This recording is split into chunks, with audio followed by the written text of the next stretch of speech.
with me now, he is a brilliant digital strategist, author of 1 million followers. Get the book now if you want to increase your social media footprint.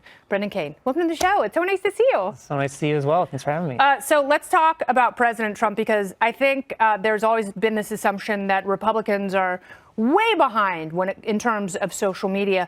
But the president flipped that notion on its head in 2016. Yeah, I mean, he basically killed it. I mean, if you look at the numbers, just by the numbers, the Trump campaign spent $44 million on digital versus Clinton's $24 million. Now, that's just money.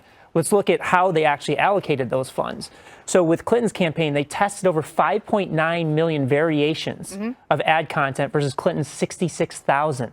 So that just tells you the level of granularity they went into, on top of the fact that they were using psychological profiling to really get targeted with their content, understand what it would take to get certain people to show up at the polls and also to get certain people not to show up at the polls. Okay, so now the Trump campaign is really targeting, at least on Facebook, which is an older person's medium, voters over 65. Yep. On a lot of immigration stuff, using nativist language and not necessarily looking for money in fundraising. What kind of effect will that have, and how is that a shift from 2016? Well, first off, the Facebook advertising platform also extends to Instagram, so you can tap into that younger demographic.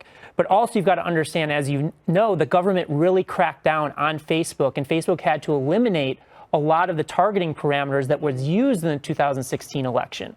So Trump's team is really going to have to reinvent themselves about how they go out into the marketplace and test content to hit the core audience in the same way they did in 2016. What will be the key to 2020 for Democrats and Republicans? What is the key to victory using social media? I think it's twofold. It's come down to content and content testing. Again, Trump testing 5.9 million variations of content. The reason you test at that level of scale and granularity is to really understand the minutia details of what it takes to get somebody to respond.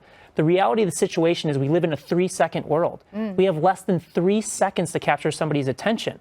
And because we have less than 3 seconds, the smallest detail, like the colors of your captions or meme cards or an intro to your video, will make all the difference in the world. And that's why you see so many butts on Instagram. Brendan Kane, so good to see you. It's great seeing you. Thanks. Everyone should get your book, 1 million followers. If you want 1 million followers, read the book and you will get it. Thanks so much.